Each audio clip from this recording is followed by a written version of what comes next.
Okay, we are recording. Okay, so Nicole, I am so happy to chat with you today. Um, we have been friends for a really long time. It's nuts. Um, but it's so exciting just to have watched your growth, to watch the expansion of your foundation, and really want to spend this time to chat with you about the work that you're doing, get an understanding of like what social impact and corporate philanthropy and just philanthropy in general means to you. Um, One of the things that's been nice is like connecting with someone who has a service mindset and puts that in the forefront of everything they do. But also makes it easier for people to understand that getting involved in philanthropy is not as hard as you think it is, and that there is actual space for like Black and brown people to be in philanthropy and to kind of consider themselves to be a philanthropist, which is interesting, right? And I think that is where We Give To came to be, because working in the nonprofit space, working with Black and brown, millennials, they were like, listen, the word philanthropist doesn't really feel good to me. It doesn't feel like I belong in this space. Mhm. Also, not realizing that they were already like giving back and they were already doing service, and it just looked differently than how it's been packaged, to us normally. So, want to introduce everybody to Nicole Russell Wharton. She is the founder of Precious Dreams Foundation. So, Nicole, can you tell us a little bit about Precious Dreams Foundation, please? Yes, of course. And thank you for having me. So, Precious Dreams Foundation is an organization that I started back in 2012. We are a 501c3 organization based in New York City, but we have volunteer led chapters all across the states. And we support young people that are experiencing homelessness or navigating the foster care system. We have a slogan that sums up our mission, and it is that we help young people sleep well, dream big, and follow through. So, our services are wraparound services, anywhere from like newborns and babies coming into foster care. We're providing those coping tools and pajamas and things that they need to feel comforted and safe. And then for the young kids, it's having conversations and workshops and getting them to kind of start exploring the idea that they can grow up and take control of their lives and bring their dreams to fruition. And then, we have programs that support those people who are aging out, and then, helping them step by step, whether it's they want to go to college, start a business, go to trade school, just helping them really get on their feet and become independent. That is amazing. I mean, I think, as you're sharing everything, I'm like, I know someone is sitting there like, how did you even get started? Like, how did you recognize this space? Because again, it's a space that like we are all familiar with, right? But just this idea of helping someone sleep better, right? Like, what does that mean? How did that come to you? Would love to learn a little bit more about that. Yeah, so I would say that I am also kind of shocked sometimes. I have to wrap my mind around how this all came to fruition for me. I didn't aspire to be a nonprofit founder. I've always known that I wanted to make an impact and support my community and support young people and families, but I didn't necessarily know how I wanted to do that. And so, back in like 2011, 2012, my family took in a young girl who completely opened my eyes to what is happening to young children who are not being supported or do not have the family structure.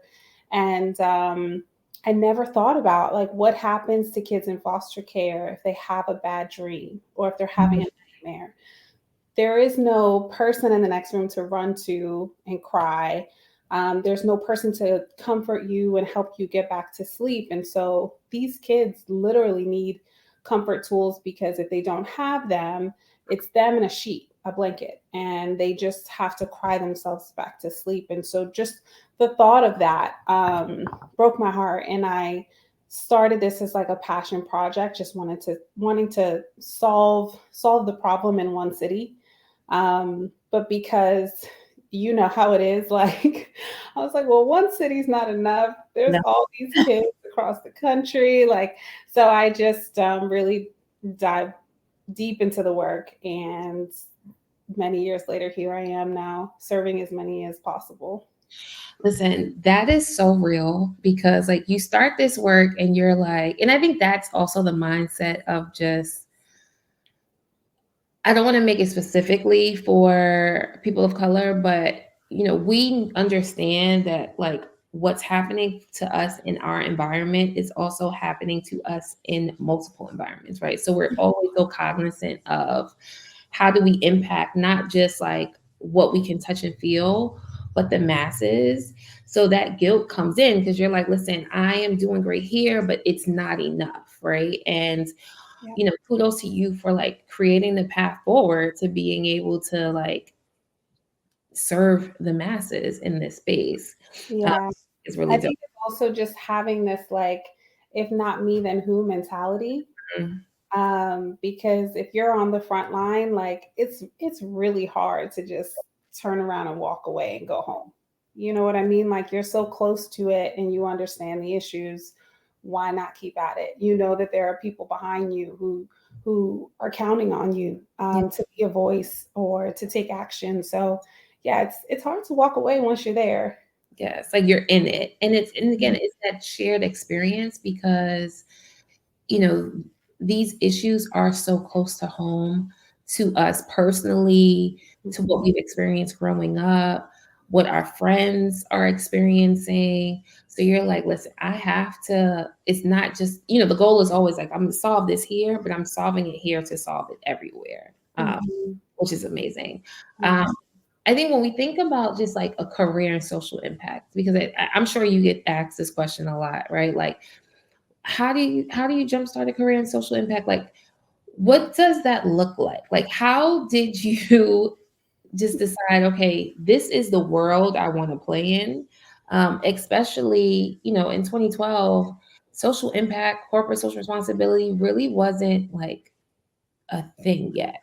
So what did that look like for you kind of jumpstarting your career in this world? Yeah, it's interesting that you say that because times have absolutely changed. Now there are way more Black-founded nonprofits, which I'm so Mhm. grateful for. But back then there weren't as many. And I remember there was one particular woman, Erica Ford, who has the organization Life Camp, and Shout out to Queens.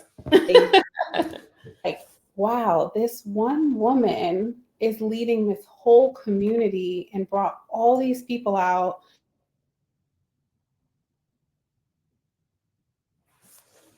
time, but they're doing it for charity. Inspired by Erica Ford, the founder of Life Camp. I remember volunteering for her. This might have been back in like 2010, 2011. And it was the first time that I was seeing a Black woman, actually a Black person that was the founder of an organization, really bring community together to do something that was so common to all of us. It was like a bowling event with a DJ and everybody was having such a good time, but we were raising money for a cause. And she used that opportunity to bring awareness to the issue of gun violence. And it was such a powerful speech and such a powerful moment.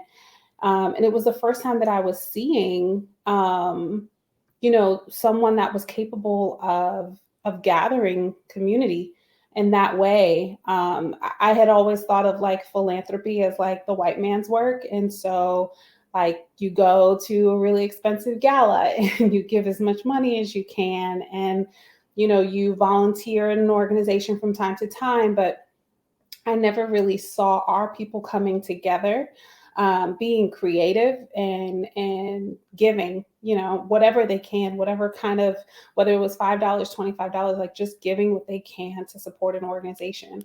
So that stuck with me. And when I started Precious Dreams as like a passion project, I also knew that I was capable of doing and creating what Erica Ford had created because I had seen it. There was like a blueprint. And so while I still feel like I fell into this because I am that person, like most entrepreneurs, who had a full time job and was like, okay, let me do my job. And then when I clock out, let me do the passion project. But I got to a point where I had to choose. And it was like I could give my full time attention to this and I could develop it to the capacity of like a life camp, or I can continue to give my time and talent to this corporation, working full time to collect a check and just have precious dreams help the minimal amount of people. And I took a huge risk and a huge pay cut. And I was like, I'm doing this. And I'm going to give myself set goals each year, set revenue goals. I was like, if I want to make more money, I need to raise more money.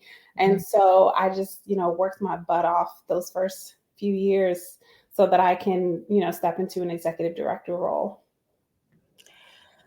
I really hope that resonates with someone. I think to the point that you made about, again, that connection to philanthropy, right? And ensuring that we can make philanthropy look and feel like what we want it to feel and look like, right? And how it needs to resonate for our community, that it doesn't have to be, we all love a fancy gala. We all love, to smooze and like go to the rooftop events. But that can still happen at a bowling alley. That can still happen doing a basketball tournament, right? Whatever it is that you're passionate about, again, right? Bringing together people for a cause and helping them understand that the power of micro donating is real, right? $5 consistently goes a longer way than a one time $5,000, $10,000 check, right? To know that you have someone locked in and committed to give you $5 a week or a month or whatever, ongoing, goes a lot further. And we don't put enough emphasis on micro donating. And I think our community needs to know that, right? That's like, if you're feeling guilty about how you're showing up, and wanting to do more in service because you don't have as much as you think you need, it's like, if you have $1 and you can go online and make that donation, and you're going to commit to doing that every, so whatever is the frequency, that is still having an impact. That is still moving the needle for this mission forward. So I Yeah. love that you called that out too, because I think that's the hardest piece. And with that, I would love to know, how do you feel about philanthropy, and like, why is it so important today more than ever? We've seen the budget cuts. We've seen all that, like government and the agencies that support supposed to be helping nonprofits and just the community kind of fail, essentially, I think it's safe to say. And folks are leaning more on nonprofits and even corporate companies to solve their issues, right? Mhm. So why do you believe it's more important today than ever? That's a really good question. So I guess first, like I would define philanthropy as anyone who's doing one of the three T's, and that's like time, talent, or treasure. Like if you're giving one of those three things, you are a philanthropist. And I think it's always been important. It's just looked different in how we show up. Generations ago, it was just our grandmothers doing the work, taking the kids in the house. Right. Make me donate your clothes to the neighbor downstairs. Like, You know what I mean? Like if we had a farm, we were cooking for the community, selling plates out the house for cheap. Like, I think communities just always look different in how we've given. Um, and now in the last few years, we've seen a lot more people really investing in charity and starting their own organizations. And um, it's, even though it looks different, it's still, the work is so necessary. And I think right now a lot of people are struggling themselves personally, especially since the pandemic. I think, people are just thinking about how to stay afloat and take care of their families. And so, you know treasure might not be the thing that's on the top of somebody else's mind. because they're living paycheck to paycheck, or they've just lost a job. And so I think a lot of people check out from the social impact or philanthropy space and feel like, well, you know what, I used to give, right now I can't. So I'll come back to it once I get it together. And that's okay. But even as you mentioned earlier, like setting up recurring donations, it could be $10 a month, it could be $20 a month, and most nonprofits have that link on their site where you can, set it up and it automatically comes out of your account. So those little things make a difference. And I kind of think of it like this, like sometimes I'm like, I don't feel like cooking tonight. So if I were to order takeout or Uber Eats, I'm like, dang, that is $40 that I could be giving to a nonprofit to feed multiple families, Mhm. or to, make a difference tonight. And so I think everyone just like needs to remember that the treasure looks different for everyone, and it could be $10 or more.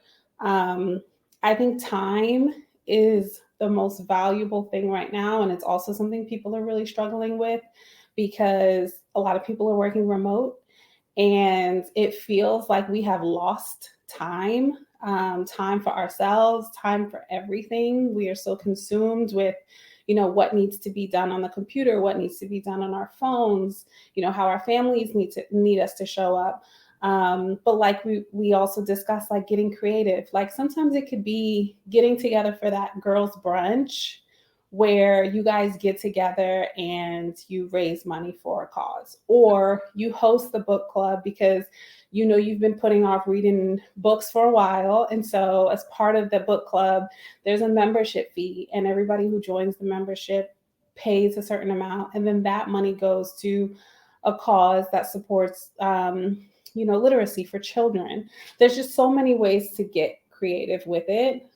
So that's treasure, that's time, and talent. Like there are so many ways that you can use your talent to give, and you don't have to financially give a thing. Like you could, whether you're creating art and so you're asking people to donate, you can do that from the comfort of your home, like selling a piece, or just building awareness online, through the work that you do. So I think people feel like overwhelmed, and right now there are too many issues that need to be solved, and so they don't know where to start.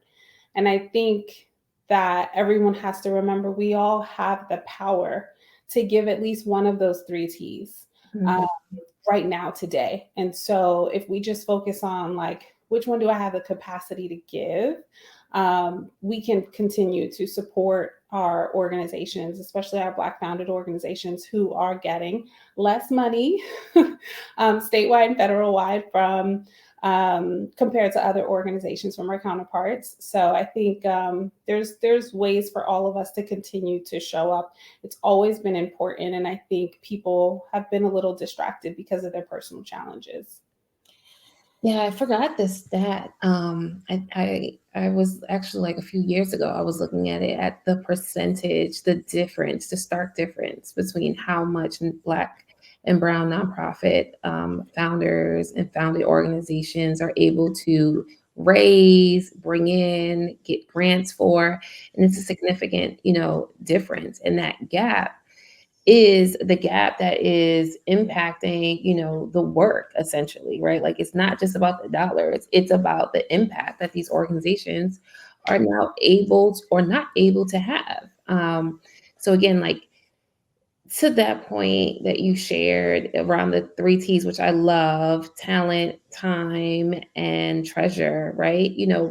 Sometimes you can't give all three, right? But you can pick one out of the three and know that you're moving the needle forward.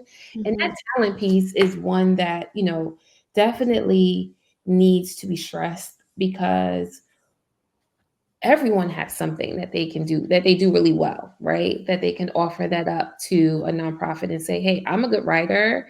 I can volunteer to help do some grant writing, because usually like the grant writing teams, either it's the executive director doing it or it's the very small development team that's Mhm. leading it, and there's so many grants, but if you don't have that robust team to do it, now you're missing out on dollars, right? So again, are you a strong writer? Are you a strong organizer, right? Like, are you, there's just so many ways that you can be like helpful. Are you good on the phone? Sometimes it's just outreach, right? That, hey, I'm trying to reach more, volunteers. I'm trying to reach more, youth or whatever population you're trying to serve. And we need bodies. We need people that's going to be able to like make a connection over the phone with people, to help them, educate them about the program that we have. So Yeah. the Oh, talent piece, guys, like we all have talent. Like we can, out of the three, especially because we know time and treasure, funds are limited. Like that is the reality right now. Inflation is ridiculous. Everyone is feeling it, from the top 100 companies down to Nicole and I. Like everyone is feeling it. So we know that that isn't something that folks are too easily willing to part from. mhm. But again, you have that talent piece, and that you can really like utilize right now, that I'm sure nonprofits will be like really grateful to have. So Mm. Nicole, I want us to end with you kind of completing this sentence. I give because. I give because I have. Mm, And as long as I have, I will always give. I love that. I love that. Woo, that gave me chills. Um, no, seriously, because one, it's showing that you have this bountiful mindset, right? That have means, we didn't we don't have time to elaborate, but that have Mhm. is full of so many things, right? And it's not just money, it's all the things that you have. And because of that, that is your motivator. And I think that's just another a good way to close out as the reminder of folks. Is like we all have something Yeah. that is, we have it, and put it to good use, especially where we are right now. Like there's so many people, so many organizations that could really utilize that. So Yeah. Nicole, if people want to donate, they want to volunteer, they want to learn more about Precious Dreams Foundation, where can they find you? So they can find us at Precious Dreams Foundation on all social platforms and preciousdreamsfoundation.org online. You can also just find me at Nicole Russell. Awesome. Well, thank you, Nicole, for being with us today. Thank you for having me. Thank you for the work that you are doing and for bringing attention to these small organizations and just giving us the platform to share. One last thing I just wanted to say is if anybody is looking for an organization to give their time, treasure, or talent to, please reach out to us because we have 11 chapters across the states and we'd love to get as many people involved as possible. Awesome. Well, we will chat soon, Nicole. And guys, follow her, reach out. Nicole has been in this game for a long time, and has definitely raised awareness to this space, in ways that I haven't seen a lot of organizations do so. So if you're looking for someone that's credible, that is reliable, and that's really serious about youth, especially youth in the foster care system, she is your girl. Thank you. Welcome.